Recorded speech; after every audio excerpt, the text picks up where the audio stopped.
تو اس کا مطلب یہ ہے کہ ان کے اوپر اعتبار نہیں ہو سکتا۔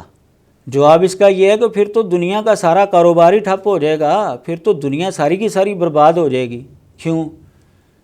اس لیے کہ جو آپ کسی کو خبر دیتے ہیں دنیا کے اندر، وہ سچی بھی ہوتی ہیں جھوٹی بھی ہوتی ہیں۔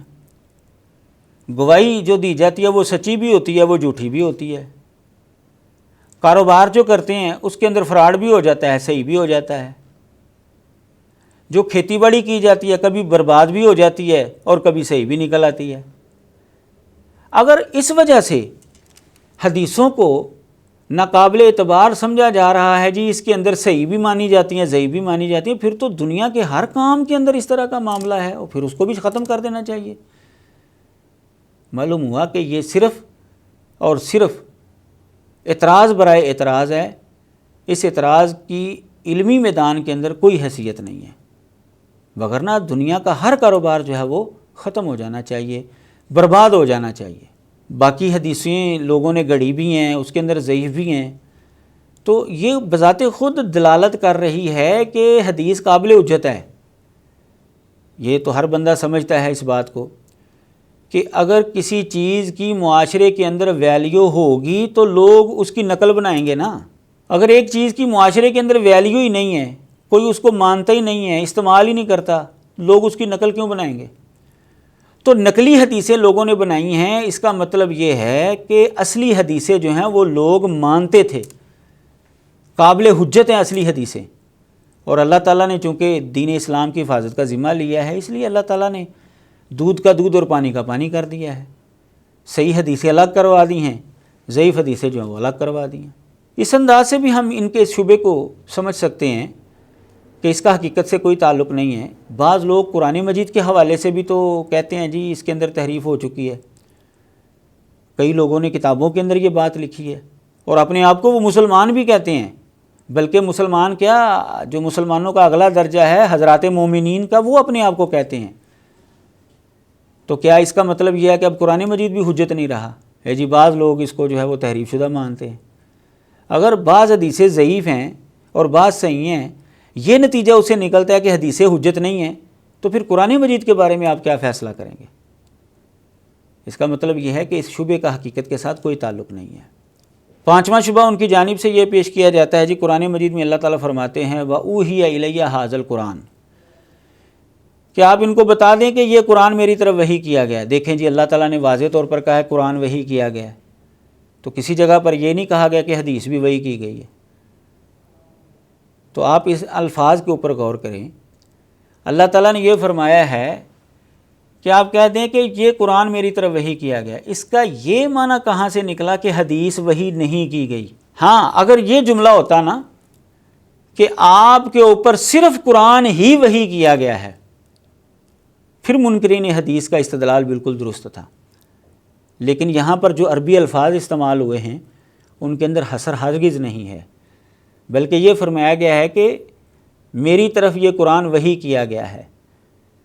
اب اس کو آپ مثال سے ایسے سمجھیں کہ ہم کہتے ہیں کہ زید انسان ہے، تو کیا اس کا یہ مطلب ہے کہ اور کوئی انسان ہے ہی نہیں؟ ہاں اگر یہ جملہ ہوتا نا کہ زید ہی انسان ہے، پھر اس جملے کا یہ مطلب نکلتا تھا کہ زید کے علاوہ اور کوئی انسان نہیں ہے، لیکن قرآن کے اندر ایسا جملہ نہیں استعمال ہوا۔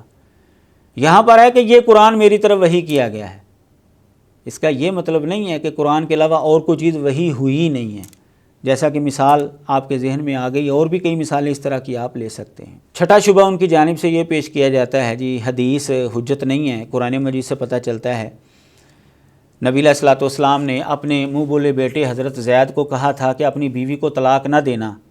قرآن کے اندر ہے امسک علیک زوجک، کہ نبی علیہ السلام نے فرمایا تھا کہ تو اپنی بیوی کو اپنے پاس ہی رکھ، طلاق نہ دے، لیکن اس کے باوجود انہوں نے طلاق دے دی۔ تو اگر نبی کی بات حجت ہوتی تو حضرت زید نبی علیہ السلام کی بات کو مانتے، نہ کہ ان کا رد کر کے اس کا انکار کر کے اپنی بیوی کو طلاق دے دیتے۔ ان کا طلاق دینا اس بات کی دلیل ہے کہ نبی کی بات حجت نہیں ہے۔ اس کے جواب کے لیے یہ بات میں آپ کے سامنے رکھنا چاہوں گا کہ پیچھے میں نے وضاحت کر دی تھی کہ نبی علیہ الصلوۃ والسلام کی باتیں جو ہیں وہ دو طرح کی ہیں۔ ایک بات تو وہ ہے جو بطور نبی اور رسول کے آپ نے دین اسلام کے اندر کی ہے، اور اس کے بارے میں نبی علیہ الصلوۃ والسلام کا فرمان ہے کہ جو میں تم کو دین کے بارے میں حکم دوں وہ تم نے لینا ہے۔ اور دوسری بات جو ہے آپ کی وہ ہے جو آپ نے بطور انسان، بطور بشر لوگوں سے کی ہیں، بطور مشورہ یا ذاتی طور پر وہ باتیں کی ہیں یا عمل کیا ہے۔ نبی علیہ الصلوۃ والسلام نے خود اس کے حوالے سے وضاحت کر دیا کہ یہ تمہارے لیے حجت نہیں ہے، تم نے اس بات کو، تمہاری مرضی ہے ماننا مانو، نہیں ماننا تو نہ مانو۔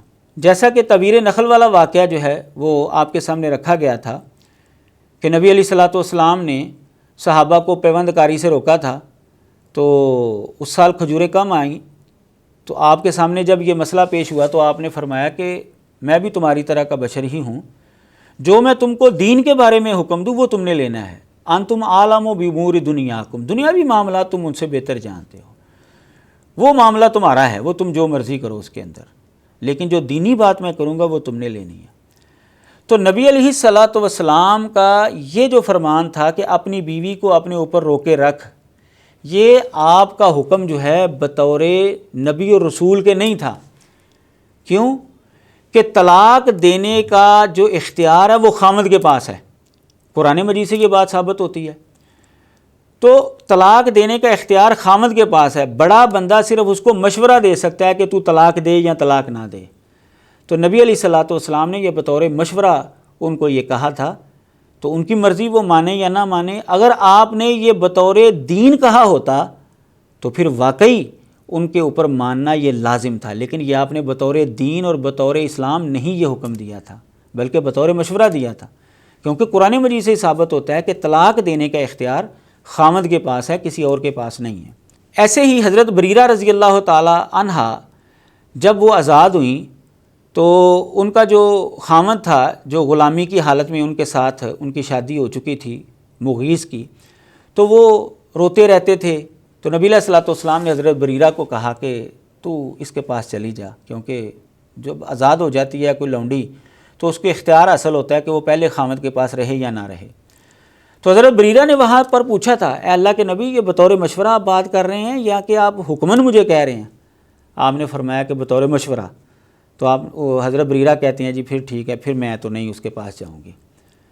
اس کا مطلب یہ ہے کہ حضرت بریرہ بھی سمجھتی ہیں، صحابہ یہ سمجھتے تھے کہ جو بات آپ نے بطور دین بتانی ہے نا اس کو ماننا لازم ہے۔ تو نبی علیہ الصلوۃ والسلام کا یہ فرمان جو ہے امسک علیک زوجک، یہ بطور مشورہ تھا، بطور دینی حکم کے نہیں تھا۔ ساتواں شبہ ان کی جانب سے یہ پیش کیا جاتا ہے جی اگر حدیثیں جو ہیں یہ وحی ہیں تو پھر یہ قرآن کے خلاف کیوں ہوتی ہیں؟ حالانکہ یہ بات یاد رکھیں، اہل علم نے یہ بات واضح کی ہے کہ کوئی بھی صحیح حدیث قرآن کے خلاف ہرگز نہیں ہے۔ جو بھی حدیث نبی علیہ الصلوۃ والسلام سے ثابت ہو جائے گی نا وہ قرآن کے خلاف ہرگز نہیں ہو سکتی۔ اگر کسی کو یہ بات محسوس ہو رہی ہے کہ یہ حدیث قرآن کے خلاف ہے اور حدیث بھی صحیح ہے، تو اہل علم نے یہ چیلنج کیا ہے کہ وہ ہمارے سامنے لائیں، ہم آپ کو اس کا حل نکال کر دکھائیں گے، پھر آپ کو پتہ چل جائے گا یہ حدیث قرآن کے خلاف ہرگز نہیں ہے۔ یہ اسی طرح کی بات ہے جیسے کوئی کہہ دے کہ جی قرآن بھی تو قرآن کے خلاف ہو جاتا ہے نا، تو جب وہاں پر منکرین حدیث یہ کہیں گے کہ نہیں جی نہیں، ہرگز قرآن کے خلاف نہیں ہوتا، بلکہ وہاں پر آپ کو سمجھ نہیں آ رہی ہوتی، تو ہم بھی یہاں پر یہی کہیں گے جی صحیح حدیث ہرگز قرآن کے خلاف نہیں ہوگی، صرف یہ ہے کہ آپ کو سمجھ نہیں آ رہی۔ مثال کے طور پر میں 2 آیتیں قرآن مجید کی آپ کے سامنے رکھتا ہوں جس سے آپ کو یہ سوچنے کا موقع ملے گا کہ یہ جو قرآن حدیثوں کو جو قرآن کے مخالف سمجھا جا رہا ہے نا، یہ بالکل اسی طرح کا یہ مسئلہ جس طرح کہ قرآن کو قرآن کے مخالف کوئی سمجھ لیتا ہے۔ مثال کے طور پر سورہ نساء کے شروع میں اللہ تعالیٰ نے وراثت کے احکام بیان کیے ہیں اور کلالہ کا مسئلہ بیان کیا۔ کلالہ اس میت کو کہتے ہیں جس کا نہ اوپر باپ دادا زندہ ہو اور نہ ہی نیچے بیٹا پوتا زندہ ہو، اس کے بہن بھائی زندہ ہوں تو ان وراثت اس کی بہن بھائیوں کے اندر تقسیم ہوتی ہے۔ تو اللہ تعالیٰ نے وہاں پر فرمایا ہے کہ کلالہ کی صورت میں ایک بہن کو 1/6 ملے گا، لیکن جب سورہ نساء کے آخر میں اللہ تعالیٰ نے وراثت کے مسئلے بیان کیے اور وہاں پر جب کلالہ کا مسئلہ بیان کیا نا، تو وہاں پر اللہ تعالیٰ نے فرمایا کہ اگر کوئی میت کلالہ ہو نا تو اس کی بہن کو جو ہے نا وہ آدھا ملے گا، 1/2 حصہ ملے گا۔ اب آپ حیران ہوں گے بظاہر دیکھنے کے اندر تو یہ عجیب سی بات لگ رہی ہے، قرآن کے اندر تضاد لگ رہا ہے کہ ایک جگہ پر اللہ تعالیٰ فرما رہے ہیں کہ اس کا حصہ 1/6 ہے، دوسری جگہ فرما رہے ہیں کہ 1/2 ہے۔ تو جب اس پر ہم غور کریں گے تو ہمیں پتہ چل جائے گا کہ یہ تضاد نہیں ہے۔ جو شروع والی آیت ہے اس کے اندر اخیافی بہن کا تذکرہ ہے، یعنی جو ماں کی طرف سے بہن ہوتی ہے نا، اس کا تذکرہ ہے، اور جو سورہ نساء کے آخر میں ہے نا، وہاں پر حقیقی بہن کا اور الاتی بہن جو باپ کی طرف سے بہن ہوتی ہے اس کا تذکرہ ہے۔ ان کو اتنا ملے گا، جو اخیافی ہوگی اس کو 1/6 ملے گا، اور اگر بہن جو ہے وہ حقیقی ہے یا الاتی ہے تو اس کو 1/2 ملے گا، تو کوئی تضاد نہیں رہا۔ تو اسی طرح اگر کوئی حدیث کو قرآن کے خلاف سمجھتا ہے نا، تو اسی طرح کا حل وہاں پر بھی نکل آئے گا۔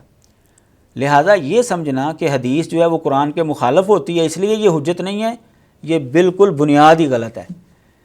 کوئی بھی حدیث صحیح جو نبی علیہ السلام سے ثابت ہو جائے ہرگز قرآن مجید کے خلاف نہیں ہو سکتی۔ اگر کوئی سمجھتا ہے تو اہل علم کے سامنے پیش کرے، وہ اہل علم اس کا حل بتائیں گے اس کو۔ 8واں شبہ یہ پیش کیا جاتا ہے کہ اگر حدیث حجت ہے تو جی نبی علیہ الصلوۃ والسلام نے پھر جیسے قرآن مجید کی حفاظت کا بندوبست کیا تھا، حدیث کی حفاظت کا بندوبست کیوں نہیں کیا نبی علیہ السلام نے؟ جواب اس کا یہ ہے کہ آپ اگر احادیث کو پڑھیں گے تو آپ کو پتہ چلے گا کہ نبی علیہ السلام نے حدیث کی حفاظت کا بھی بندوبست کیا تھا، کیوں نہیں کیا تھا؟ مثال کے طور پر صحیح بخاری کے اندر حدیث ہے کہ وفد عبد القیس جب آیا نبی علیہ السلام کے پاس تو آپ نے ان کو کچھ مسائل بیان کیے، تو جب وہ جانے لگے تو آپ نے فرمایا احفظوہن، ان کو یاد کرو، وَأَخْبِرُوا بِهِنَّ مَن وَرَاءَكُمْ، اور جو تمہارے پیچھے قبیلے والے لوگ ہیں نا ان کو جا کر بتانا۔ اب دیکھیں نبی علیہ الصلوۃ والسلام بندوبست تو کر رہے ہیں، آپ نے فرمایا ان کو یاد بھی کرو اور جا کر لوگوں کو بھی بتاؤ۔ اسی طرح نبی علیہ الصلوۃ والسلام نے فرمایا ہے لِيُبَلِّغِ الشَّاهِدُ الْغَائِبَ، جو یہاں پر موجود ہے وہ وہاں اس تک پہنچا دے بات جو یہاں پر موجود نہیں ہے۔ اب یہ دیکھیں حفاظت کا بندوبست کیا جا رہا ہے، جو مجھ سے باتیں سن رہے ہیں وہ ان تک پہنچا دے، جو مجھ سے باتیں نہیں سن رہے وہ اگلی نسل کو پہنچا دے، وہ اگلی نسل کو پہنچا دے۔ اور اسی طرح نبی علیہ الصلوۃ والسلام کی باتیں ہمارے تک پہنچی ہیں، اور نبی علیہ الصلوۃ والسلام کی باتیں اسی طرح جو ہم سے بعد آنے والی نسلوں تک بھی پہنچیں گی۔ لِيُبَلِّغِ الشَّاهِدُ الْغَائِبَ، صحیح بخاری کے اندر یہ حدیث موجود ہے۔ اسی طرح صحیح مسلم کے اندر حدیث ہے، یمن کے لوگ آئے تھے تو انہوں نے آ کر نبی علیہ الصلوۃ والسلام سے یہ گزارش کی کہ آپ ہمارے ساتھ ایک آدمی بھیجیں یعلمنا السنۃ والاسلام، جو ہمیں سنت سکھائے اور اسلام سکھائے۔ نبی علیہ الصلوۃ والسلام نے پھر صحابی کو بھیجا ان کے ساتھ۔ تو آپ نے یہ بندوبست کیا ہے، کیوں نہیں کیا آپ نے؟ یہ بالکل غلط بات ہے جو کہتے ہیں جی بندوبست نہیں کیا۔ بالکل آپ نے بندوبست کیا ہے حدیث کی حفاظت کا۔ آپ نے صحابہ کو یاد کرنے کا حکم دیا ہے، آگے پہنچانے کا حکم دیا ہے، بندوں کو بھیجا ہے تبلیغ کے لیے، لوگوں کو بھیجا جو جا کر لوگوں کو اسلام اور سنت سکھائیں گے۔ بلکہ نبی علیہ الصلوۃ والسلام کی دعا ہے اس آدمی کے لیے، نظر اللہ عمران سمع منا حدیثاً، اللہ تعالیٰ اس آدمی کا چہرے کو تر و تازہ رکھے جس نے ہم سے حدیث سنی، فبلغہ کما سمعہ، جیسے اس نے سنی ویسے ہی آگے پہنچا دی، فرب مبلغ اوعی من سامع، کیونکہ جن تک حدیث پہنچتی ہے بسا اوقات وہ سننے والوں سے زیادہ یاد کرنے والے ہوتے ہیں۔ یہ حدیث صحیح ابن حبان کے اندر موجود ہے۔ اب نبی علیہ الصلوۃ والسلام کا یہ فرمان دعا ہے باقاعدہ، جو حدیثوں کو یاد کرتے ہیں اور آگے پہنچاتے ہیں۔